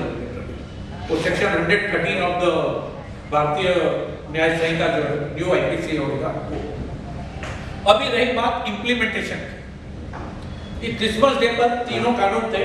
जो इंडियन पेनल कोड है उसका नया कानून का नाम है भारतीय न्याय संहिता 2023। दूसरा जो है सीआरपीसी, मतलब procedure law, criminal procedure code, जो किस प्रोसीजर से कोड क्रिमिनल लॉ चलता है, उसका नाम है भारतीय नागरिक सुरक्षा संहिता। तीसरा जो था इंडियन एविडेंस एक्ट, वो 1872 का बना था, कुछ अमेंडमेंट हुए थे टुकड़े टुकड़े, उसका नया नाम रखा है भारतीय साक्ष्य अधिनियम 2023। It gives a more Indianized feeling. More than 60% of India's population is in rural India, so it will make them more friendly towards the knowing the law. और इसमें ऐसा है, ये लॉज में तीनों में, कि 25 दिसंबर 2023 को प्रेसिडेंट ऑफ इंडिया ने, द्रौपदी मुर्मू जी ने इनको सैंक्शन दिया था, असेंट दिया था, नोटिफिकेशन आ गया है तीनों में। उसमें ऐसा लिखा है कि this will be further implemented from the day he had to be notified by central government. इसमें एक नई पोस्ट की है एग्जीक्यूटिव मैजिस्ट्रेट की, जो लैंड डील्स वगैरह प्रॉपर्टी डिस्प्यूट्स को डील करेंगे। लैंड का डिस्प्यूट है, किसी नदी का या तालाब का डिस्प्यूट है, कुएं का डिस्प्यूट है, वो सारा के लिए अलग एक पोस्ट बनाई है। तो ये सारा उसके लिए हाईकोर्ट के रूल्स बनाने, तो मेरे हिसाब से कम 6 महीने लग जाएंगे। और स्टेट्स और हाईकोर्ट की कंसेंट से डेट कन्वर्ट की जाएगी। लेकिन ये जो प्रोसीजरल लॉ है भारतीय नागरिक सुरक्षा संहिता, उसमें कुछ सेक्शन कभी कभी लागू होंगे, वो अलग अलग इंस्टॉलमेंट में होने वाले हैं, उनकी अलग अलग तारीख दी जाएगी। वो वकीलों को थोड़ा टफ हो जाएगा कोर्ट में आर्ग्यू करने के टाइम, पुराना कानून लो, नया लो, पुरानी नोटिफिकेशन लो, दूसरी नोटिफिकेशन लो, तीसरी लो, कौन सा कानून कब लागू हुआ है, कौन सा सेक्शन, वो सारा लेके मेहनत बढ़ जाएगी वकीलों की। पर ठीक है, वो उतना तो वकीलों होशियार हैं, लोग कोर्ट में खड़े रहते हैं। तो मेरे को लगता है इससे देश का बहुत फायदा होने वाला है। अब्यूज तो हर लॉ में होता है, मनी लॉन्ड्रिंग एक्ट का भी कभी कभी अब्यूज होता है, सीबीआई भी अब्यूज हुई है कई बार, लेकिन वो तो एक सिस्टम बना हुआ है। जंगल में जो ताकतवर है वो कमजोर को कभी न कभी दबाता है, एक नियम ही वैसा बना हुआ है सृष्टि का। But I am sure that in the civilised society जो विक्टिम्स ऑफ क्राइम्स थे ना, उनका बहुत बड़ा फायदा होने वाला है, क्योंकि पुलिस उसमें तो बिल्कुल बख्शने नहीं वाली है। अभी क्या आप लोग क्राइम को बर्किंग करते थे, बर्किंग एक वर्ड है इंग्लिश में, BUR क्या है, burking of crime means case register ही मत करो, दबा दो। अब वो बर्किंग कम करेंगे, रजिस्टर करके जांच ज्यादा करेंगे। अक्सर करप्शन में किसी की चीटिंग हुई है, एप्लीकेशन लिया, सामने वाले को बुलाया, भाई नहीं रजिस्टर करने का कितना देता है, बर्किंग हो गई। अभी जांच करने का और आरोपी को लाके बंद करने का, उसमें पुलिस को ज्यादा इंटरेस्ट रखेगा, फायदा नहीं बोलूंगा, मैं वो वर्ड यूज नहीं चाहूंगा। करप्शन तो ब्रीड होगा ही होगा। जब पुलिस बोलेगी मैं सब देखा भाई ये भाई साहब 25 करोड़ की पार्टी है और उसका नौकर गोल्ड चोरी करके, हमें देखना पड़ेगा, सोचना पड़ेगा, नौकर कभी से था, प्रूफ है क्या, अपॉइंटमेंट लेटर है क्या, सैलरी कैश था क्या, पेमेंट था, पहला बिजनेस का स्टेटमेंट लूंगा। वो सोचेगा साहब ये ले क्यों नहीं स्टेटमेंट, सब कितना चाहिए अभी ले लो FIR। तो करप्शन तो बढ़ना ही है, क्योंकि उसको पावर FIR नहीं लेने का, इंक्वायरी करते रहने का, जज ना उसकी मर्जी है। तो करप्शन बढ़ना है। But I feel middle class और जो लोअर मिडिल क्लास है और even higher middle class, rich people also, then complaints will be very effectively leading to conviction, meaningful prosecution होगा। और वो तारीख पे तारीख का मामला भी रफा दफा होगा। It will be very difficult for advocates to seek adjournments, मतलब बहाने करके लेना impossible है। And it is a very good amendment है। वो पंचनामा वाला भी वो लोग ने जो किया है, दो मिसयूज हर चीज का कहीं न कहीं होता है, लेकिन वो पंचनामे वाला भी जो है वो फायदे में रहेगा। It will be easy for the police to prove the seizure of bodies or weapons or stolen articles, वो सारा फायदा में रहेगा। तो ये बहुत अच्छा मेरे को लग रहा है। Of course इसमें बहुत बड़े-बड़े क्रिमिनलों को बाहर आना मुश्किल पड़ जाएगा, डिफेंस लॉस की फीस काफी बढ़ जाएगी और भी, because it will be more difficult to come out for people who have done bigger crimes, more difficult than ED and CBI custody also. तो मेरे को लगता है this is a good sign and it is a deterrent for bigger criminals, big fish who do crimes, उनके लिए बहुत कठिन चीज होने वाला है। कुछ गरीब लोग जरूर इसमें जाल में फंसे हुए रहेंगे, जो निकलने पाएंगे, but then that is somewhere it will work out. ज्यादा इनोसेंट अगर हो गए फिर भी फंसना नहीं चाहिए। इनोसेंट भी जाते हैं, but I feel there are ample good conscious lawyers available, like Nirmala ji also is there. They do take up cases. In every court we have lawyers. At least मेरे पास तो कोई बोलेगा ये गरीब है, इसको खाने के वादे हैं, तो इसका फ्री में लड़ लो केस, नहीं सकता है। इंक्लूडिंग सुप्रीम कोर्ट तक भी किसी के लिए फ्री में अपेयर होना है, मैं जेब से पैसे डाल के उसके लिए अपेयर होगा। अभी का एक केस बता दे रहा हूँ आपको सर। एक गैस सिलेंडर डिलीवरी वाले दो बॉयज थे, वो गैस सिलेंडर डिलीवरी करने घाटों पर निकल जाते थे। तो उनको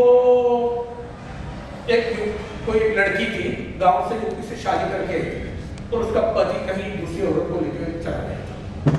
इसका एक सिलेंडर वाले के साथ अफेयर हो गया, बार बार आने लगे, हफ्ते में 1-2 बार आके गए। तो लड़की का देवर जो कहीं बाजू में एरिया में रहता था, पड़ोसी ने उसे देवर को तेरी भाभी का 1 महीने में 4 बार गैस सिलेंडर खत्म होता है, गैस सिलेंडर वाले तो एक बार उसके पति को फोन कर दिया, वो कहीं पे तो भी था थोड़ा दूर ही, 2-4-5 घंटे में काम किया है, आगे पकड़ा, तो जो था कोई नहीं, उसको बेटे दो आते थे, भाई क्यों आते बार बार? पुलिस साहब आए थे, मेरे से सोचा बोले अभी तू कंप्लेंट है।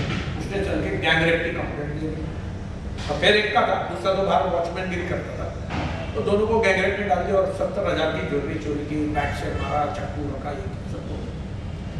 वो आदमी 2-4-5 साल से अंदर थे। मेरे को किसी बड़े इनकम टैक्स ऑफिसर ने बोला साहब यार किसी गरीब आदमी का बेटा है, उसका बाप गैस सिलेंडर डिलीवरी वाला आदमी है, उसका बेटा भी वही काम करता था, तो वो अंदर पड़ी है।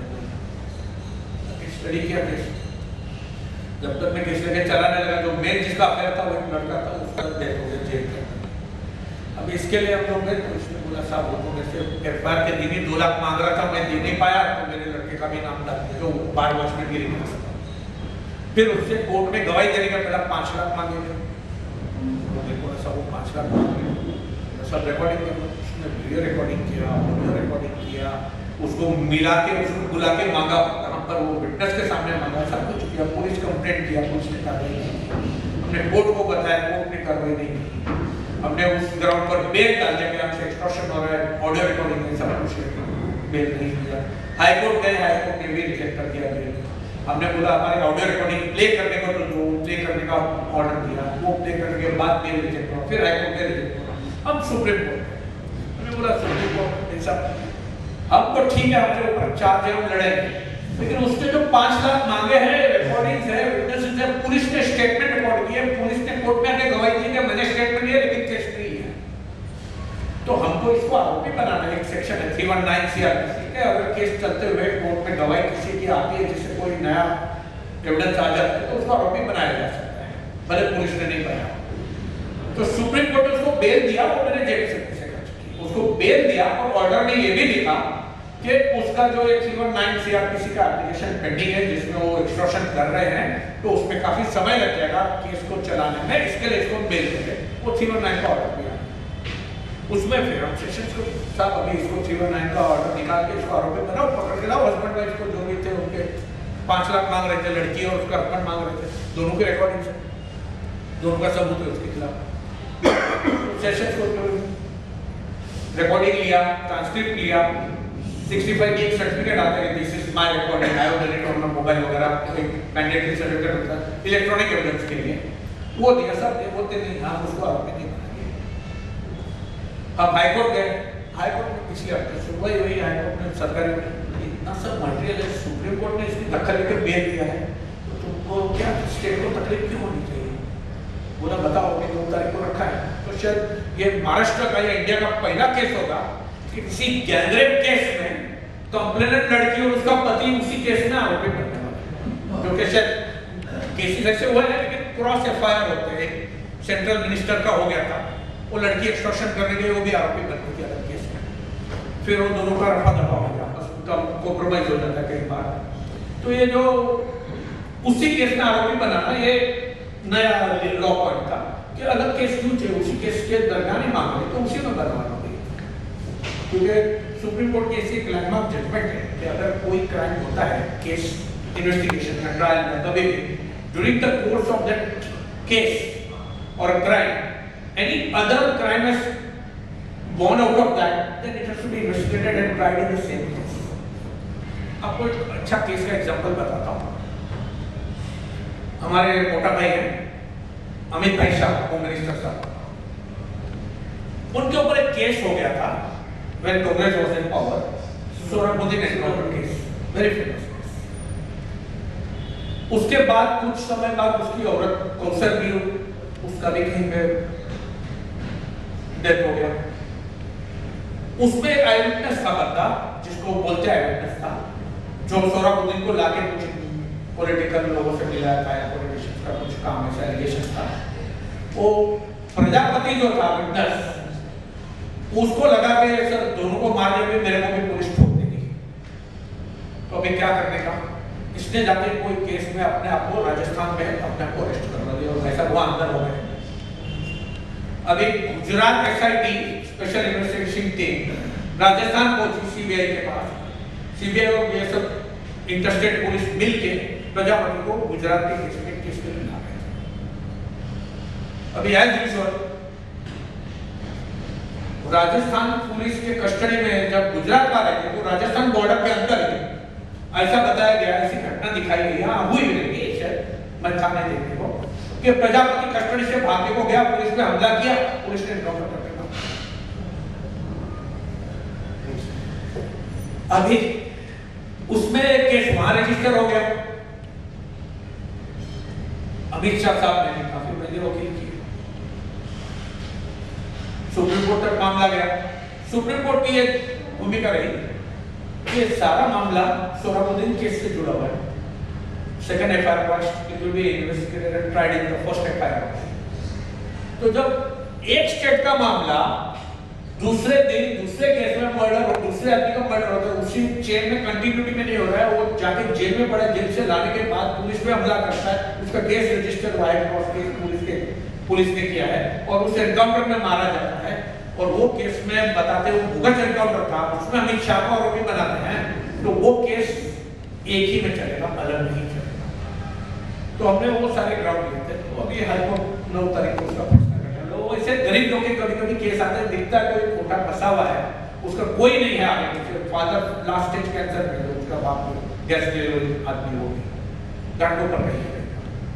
तो ऐसे गरीब लोग के केस आते हैं अक्सर, लेकिन वो केस लड़ना, सुप्रीम कोर्ट तक जाना, वो वहाँ पे एडवोकेट और रिकॉर्ड कंपलसरी था, उसका कम से कम 1.5-2 लाख तो खर्चा आ ही जाता है, बेयर मिनिमम। और अगर ऐसे साल में 10-20 लोगों के हम जेल से डालते हैं, लेकिन तो शायद निर्मला जी सहमत रखेंगे कि हम मुमकिन नहीं होगी। बट हाँ, कुछ भी गरीबों का केस है तो we do take it up, not और even innocent. So this is what about new laws, how it is likely to transform the justice system. There will be more faith of international judicial systems in our system also. हमारे countries के presidents को examples बनाया जाएगा। आजकल हम लोग supreme court के आप देखेंगे कई बड़े-बड़े जजमेंट्स में फॉरेन कंट्रीज के लॉज को यहाँ पर साइट किया जाता है, इंडिया के लॉ को बहुत कम साइट किया जाता है। अब बांग्लादेश पाकिस्तान में किया जाता होगा, इंडियन लॉ या नेपाल में या इंडोनेशिया या मलेशिया में किया जाता है। But UK, USA, France, Australia, Germany ऐसे कंट्रीज में इंडियन लॉ का साइट होना बहुत रेयर मिलेगा आपको, यहाँ नामुमकिन रहेगा। तो ये जो प्रोग्रेसिव स्टेजेस आया है तो उससे बहुत फर्क है। ऑफ कोर्स यूएस में तो बहुत कठिन लॉ है, उसमें तो ऐसा है कि केस रजिस्टर हुआ, पुलिस की एफआईआर हुई, कुछ 48 घंटे में या कुछ दिनों में ही उसका कोर्ट के सामने बयान हो जाता है। यहाँ पे नहीं चार्जशीट के बाद होता है बयान, दूसरा विटनेस स्टेटमेंट हो गया, कोर्ट में बयान करवा दो, चार्जशीट बाद में बना, उसी की स्टेटमेंट ही बनेगी, बयान कराने में क्यों लेट होगी, तो बयान कराना एक ही दिन में सब विटनेस को रखे क्रॉस कराना। एडजमेंट तो बहुत कठिन है, पता नहीं आपने अगर एडजमेंट मांग लिया शायद मिल भी जाएगा, शायद $1,000, दूसरा होगा शायद 10 गुना ज्यादा, फिर और होगा 50 गुना, तो वो एफोर्डेबल ही नहीं है। खैर इंडिया में प्रैक्टिकल नहीं था, लेकिन उन्होंने तो दूसरे तरीके से की कि 2 एडजमेंट से ज्यादा अवेलेबल नहीं रहेगा, वो भी अगर situation is beyond the control of the witness और द एडवोकेट, वरना तो तुमको चलाना ही है। और उसके बाद अगर तुम नहीं आते हो, तुम्हारा एब्सेंस है, तो एविडेंस क्लोज हो जाएगा, जो अभी तक नहीं था प्रोसीजर से, ये नया चीज है। तो इससे मुझे उम्मीद है कि बहुत फायदा होगा देश का।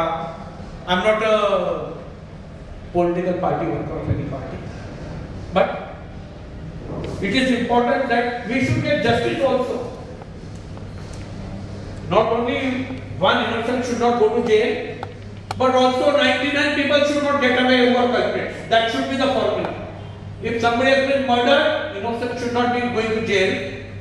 But somebody who has been murdered, the culprits have to be brought to book. It is the duty of the state. It is the duty of the prosecution or the government in power or the police.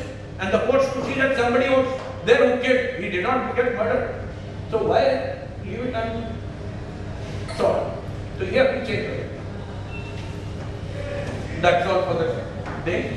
I hope I have not been boring you people. Yes, ample questions. I am open to ample questions.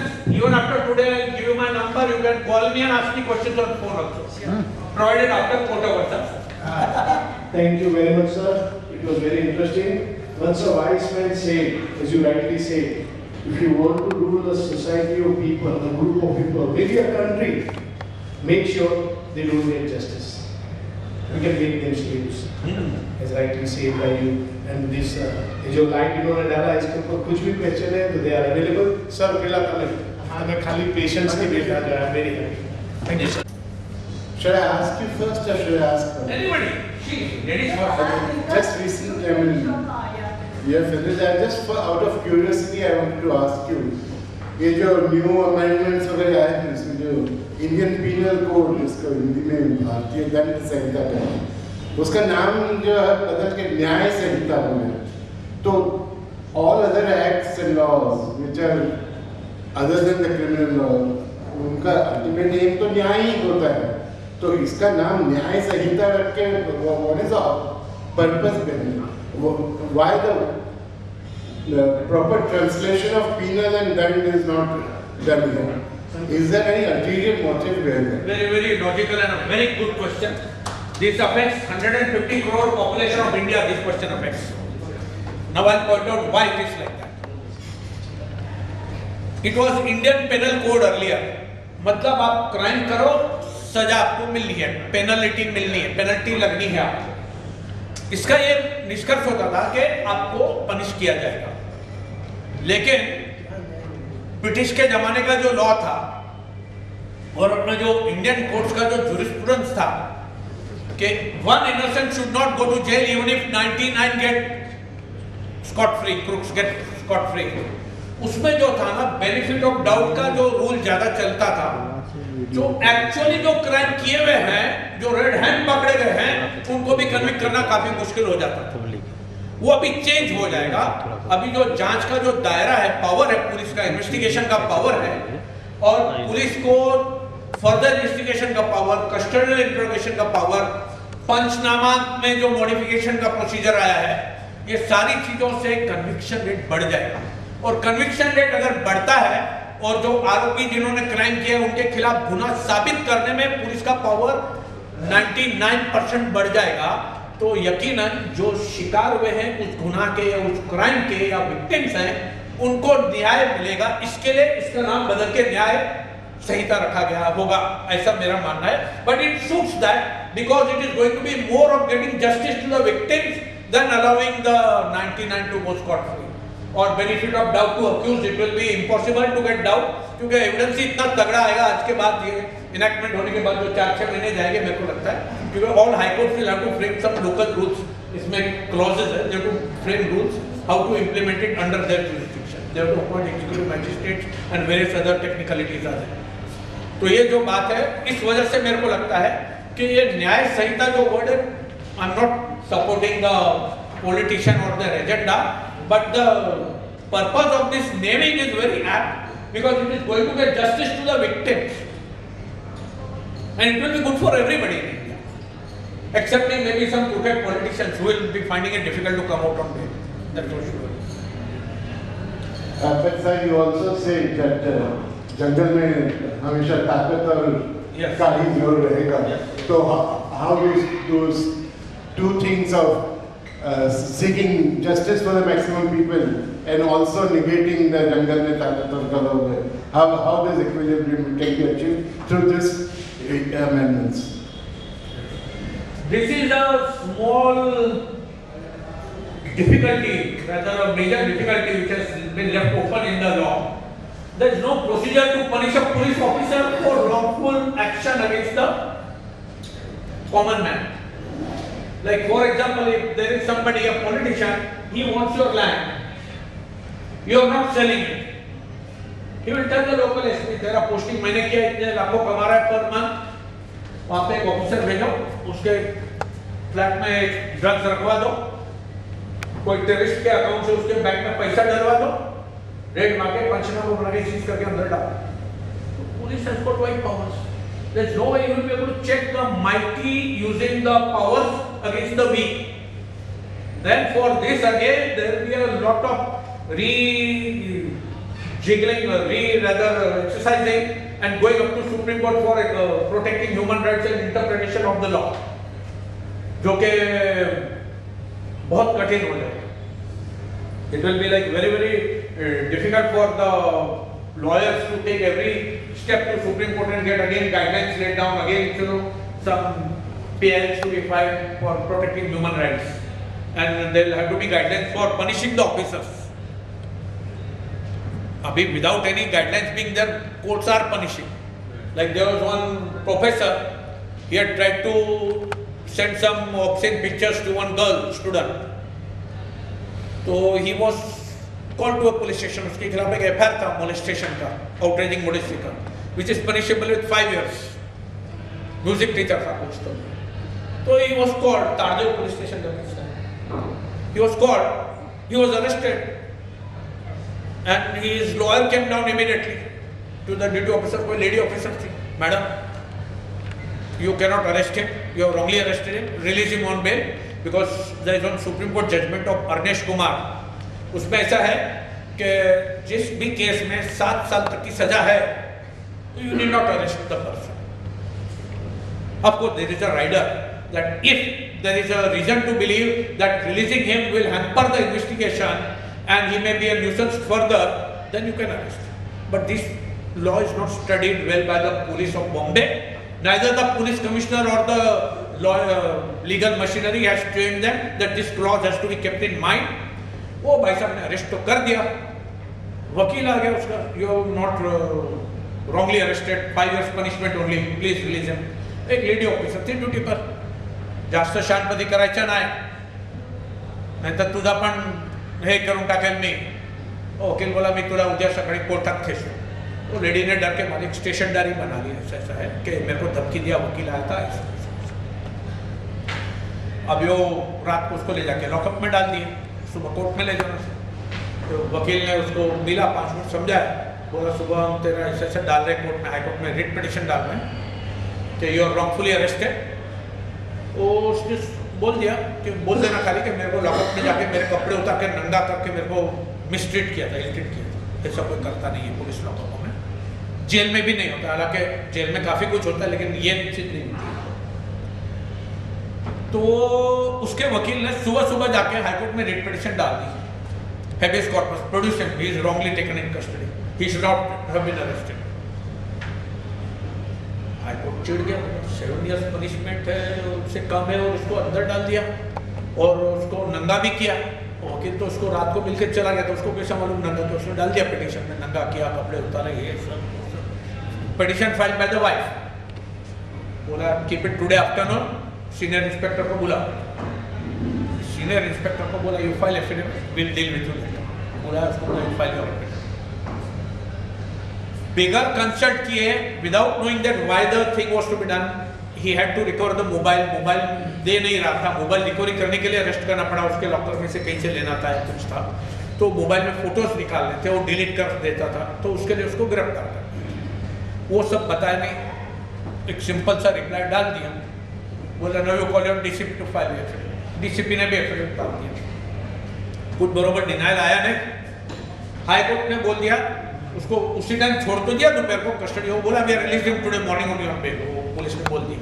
लेकिन high court ने वो senior inspector को और officers को बोला पहला तो इसको गवर्नमेंट 2 लाख रुपया कंपेंसेशन दो, और दूसरा ये ऑफिसर कौन कौन जवाबदार है तुम इंक्वायरी करो, कमिश्नर को बोला, और उसमें कौन कौन जवाबदार है उनकी पगारों से काट के वसूल करो. अब ये रॉन्गफुल अरेस्ट के लिए 2 लाख रुपया दिया, प्रोविजन में नहीं, लेकिन उसके वकील फिर महंगे थे, और उसने रातों रात अरेस्ट होने के बाद सुबह हाईकोर्ट मूव किया, और मूव करके सेम डे मॉर्निंग हियरिंग भी, फाइलिंग हुई, नंबरिंग भी नहीं बनेगा पिटिशन. 10:30 बजे तो डिपार्टमेंट खुलता है, 10:30 बजे मेंशन हो गया, दोपहर को प्रोडक्शन ले लिया.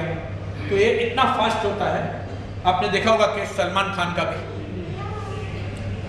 एक्सीडेंट केस में कन्विक्शन हो गया, जजमेंट प्रिंट नहीं हुई है, हाथ में नहीं आई है, सिंपल एप्लीकेशन के आधार पर स्टे भी हो गया without reading the judgement.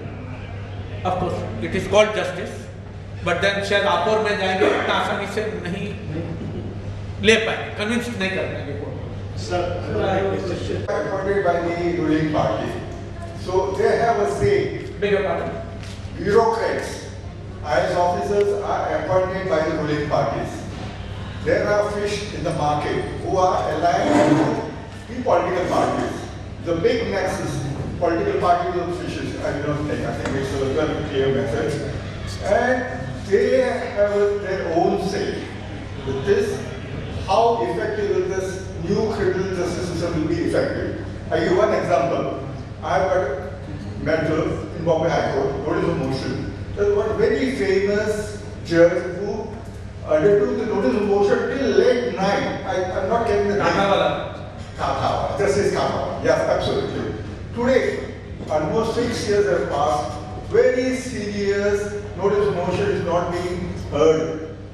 When I talk to it's a leading advocate firm, advocate solicitor firm of Bombay, we say, एक दो आता है पहले chocolate, sorry, MC Chakla sir, chocolate Chakla for handling notice of motion.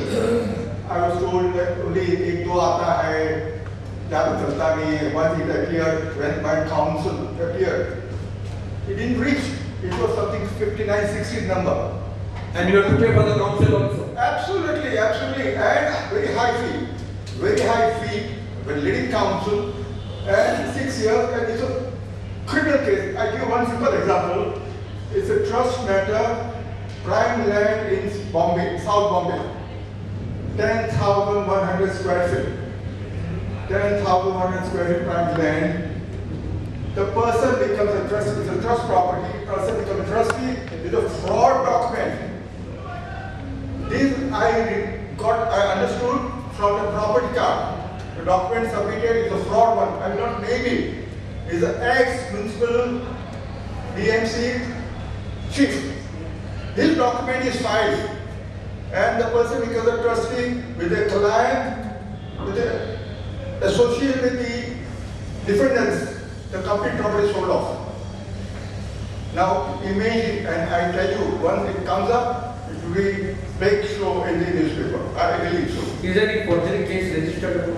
You can call it forgery case. Is a criminal case registered for forgery? No, it is Yes or no? civil case. It is fine. I'm asking, say, civil case is about the rights involved in the land. Yes. When you say he has become a trustee based on a forged document, fabricated document, Yeah. there has to be a parallel criminal FIR registered for forgery under 467 IPC. If that is not registered, it is implied you don't consider it a crime. It implies that you are just harping on the civil side without calling it a crime and not reporting it. In the appeal, That helps the other side.